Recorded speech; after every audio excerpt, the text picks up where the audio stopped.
राजधानी लखनऊ की कार्य प्रणाली पर एक बार फिर सवालिया निशान खड़े हो रहे। मामला लखनऊ के बिजनौर थाना क्षेत्र का, जहां एक महिला ने आरोप लगाया कि पुलिस छेड़छाड़ करने वाले दबंगों के खिलाफ कार्रवाई नहीं कर रही। महिला का आरोप है कि आरोपी पहले भी उसके साथ छेड़खानी कर चुका है और उस पर मारपीट करने के अन्य कई मामले भी हैं। पीड़ित महिला राजधानी कॉलोनी के गेट पर कॉस्मेटिक की दुकान चलाती है। दबंगों के डर से महिला अपनी दुकान नहीं खोल पा रही है। साथ ही महिला ने अपना घर भी बदल लिया। उसके बावजूद महिला को दबंग परेशान कर रहे, जिसकी शिकायत पीड़ित महिला ने थाना अध्यक्ष राजकुमार से भी की, लेकिन कोई कार्रवाई नहीं हुई। महिला ने अब राज्य महिला आयोग में गुहार लगाई है। महिला का कहना है कि अगर उसकी शिकायत पर कार्रवाई नहीं की गई तो वह अपने 1.5 साल के बच्चे के साथ राजधानी छोड़ देगी।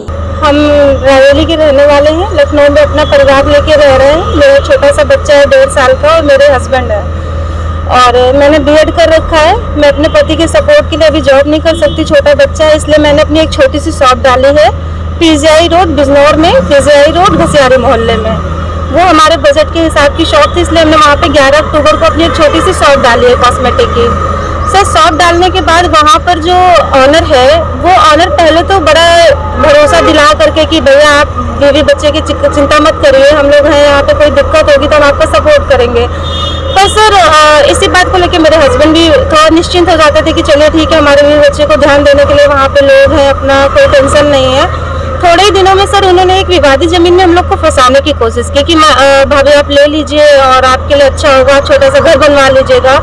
तो जैसे ही मैंने 1 लाख रुपए भी दे दिए थे हम लोगों ने भरोसे में कि चलिए ठीक है, अच्छा अपना घर बन जाएगा, छोटा सा, सही है, अपना भरोसा करते हैं।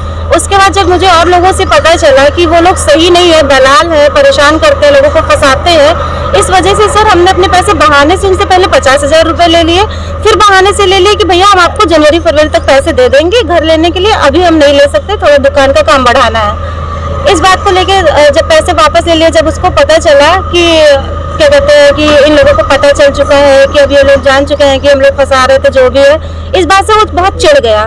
फिर हमारी शॉप पे वो 2-2 घंटे 1-1 घंटे लगातार बैठे रहते थे। वो ऑनर थे इसलिए संकोच में हम कुछ कह नहीं पाते थे कि चलिए ठीक है बैठे हैं, क्या कह सकते हैं, इतना सारा पैसा लगाया है शॉप पे, मुझे यहाँ से जाना पड़ेगा, तो ऐसा वैसा करके फिर सर हम लोग जब ज़्यादा परेशान हो गए तो क्या हुआ कि मैंने एक दिन उनसे कहा, मैंने कहा ऐसा है कि आप यहाँ से निकलो। कभी कहते थे कि भाभी जी नाच के दिखा दीजिए, कभी कहते थे कि भाभी जी ऑर्केस्ट्रा लगवाएं।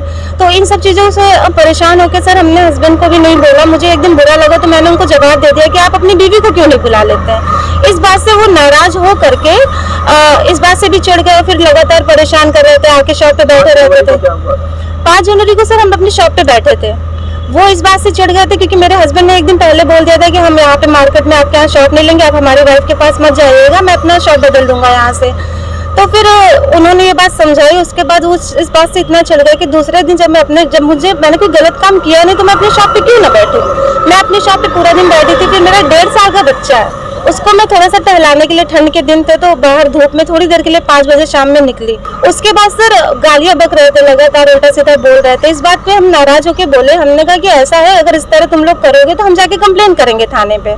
तो उन लोगों ने क्या किया कि सीधे गाली देते हुए मुझे पूरी मार्केट के सामने, मेरा छोटा सा बच्चा, हस्बैंड ऑफिस में थे, पूरी मार्केट के सामने मुझे गिरा गिरा के मारा, बहुत मारा, हाथ से पैर से जितना मारा, मेरी जितनी ताकत थी मैंने उस लड़के को पकड़ रखा था। लेकिन उसके बावजूद भी जो ऑनर था वो कह रहा था कि मार लो, देखते हैं इस साली को कौन बचाता है, कोई नहीं बचाएगा, मैं देख लूंगा। ऑनर का क्या नाम है जो लड़का? शंकर राजपूत, लगाते राजपूत है, लोधी है एक्चुअल में। लड़के का क्या नाम है जो मार? दीपक साहू। उसके बाद सर वहाँ पे जब मैंने अपने हस्बैंड को मतलब सबसे हाथ जोड़ के कहा कि प्लीज़ मेरे हस्बैंड को कोई फ़ोन कर दीजिए या बुला दीजिए, इसको पकड़ के रखिए, ऑनर ने मेरे हाथ से इसको छुड़ा करके भगा दिया। भगाने के बाद क्या कहते हैं, जब उनके घर वाले आए और भी लड़के आए, मुझे गुस्सा आ रही थी कि कोई मेरा सपोर्ट नहीं किया, मुझे बचाया नहीं। मैं अपना वहाँ पे एक चेयर थी, मैंने उसको फेंक दिया तो उनके घर वाले और गाली देते हुए मुझे मारने की कोशिश की। तब तक मेरे हस्बैंड आ गए, वो लेके मुझे सीधे थाना बिजनौर गए। वहाँ पे 3 एप्लीकेशन मुझसे लिखवाए और बोले कि आप जाइए घटनास्थल पे, वहाँ पे दरोगा जी पहुँच गए हैं। वापस सर जब छोटे से बच्चे को लेके हम वापस गए जहाँ पे मुझे मारा गया, परेशान किया गया, देखा तो वहाँ पे कोई नहीं था, पूरी मार्केट बंद, ना कोई दरोगा, ना कोई पुलिस, ना कोई सिपाही, कोई नहीं था। फिर आधे घंटे वेट किया, फिर हम गए वापस बिजनौर थाने में। रात 10 बजे तक वहाँ बैठे थे कि हमारी FIR लिख लीजिए, हमको जो है मेडिकल करा दीजिए, पर इन लोगों ने कुछ भी नहीं किया। रात 10 बजे SHO ने खुद मुझे धमका के भेज दिया कि कहाँ कोर्ट कचहरी लड़ोगी। और राजकुमार थाना बिजनौर के राजकुमार है वो। उसके बाद उन्होंने वहां से फिर मुझे वापस कर दिया डरा धमका करके। उल्टा सबसे क्या कह रहे हैं कि महिला ने खुद ही मना कर दिया है मेडिकल कराने से और FIR लिखने से।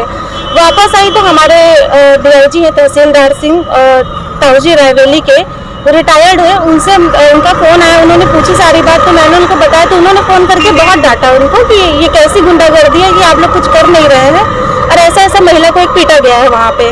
दूसरे दिन सुबह 8 बजे फिर बुलाया। बुलाने के बाद सर वहाँ पे उन लोगों ने क्या कहते हैं NCR रिपोर्ट मुझे थमा दी। मेडिकल कराया, NCR रिपोर्ट। जब मैंने कहा ये FIR नहीं है NCR है, तो वो मान नहीं रहे थे। जब मैंने कहा कि इसको DIG के पास भेज दूँ, तब जाके उन्होंने इस केस से ही उसी में FIR में तब्दील किया इन्होंने। उसके बाद सर इसमें लिखा हुआ है कुछ भी नहीं सर, कुछ भी नहीं हुआ है। वो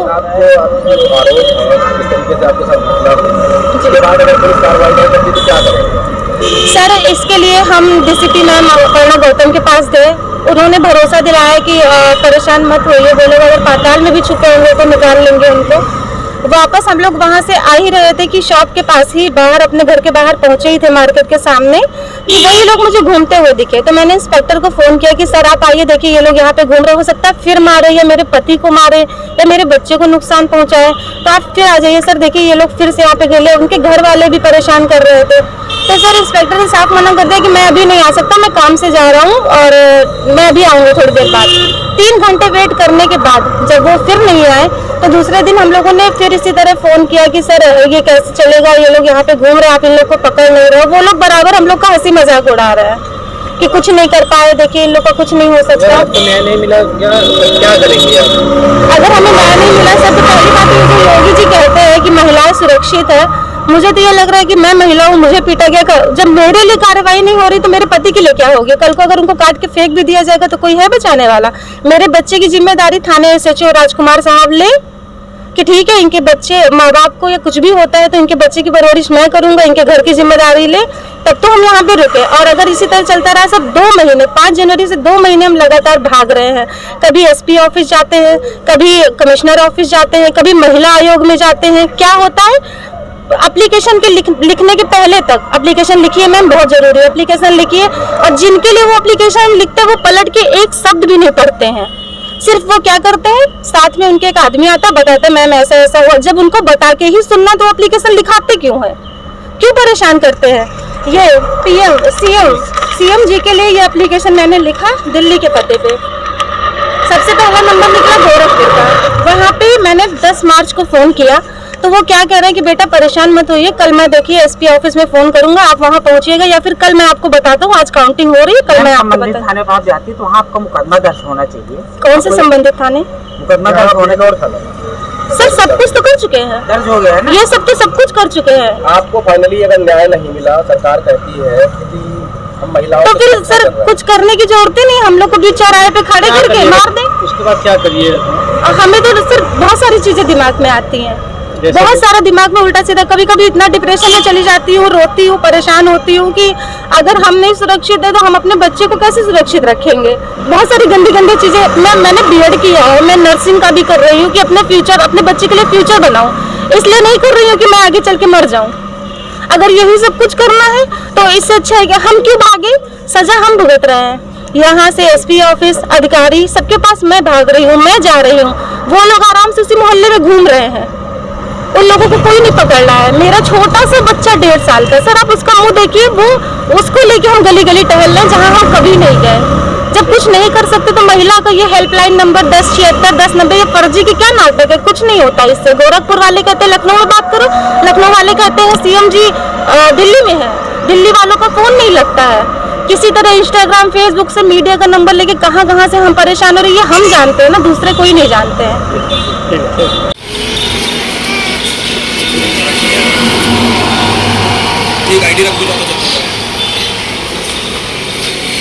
फिलहाल इस खबर में बस इतना ही।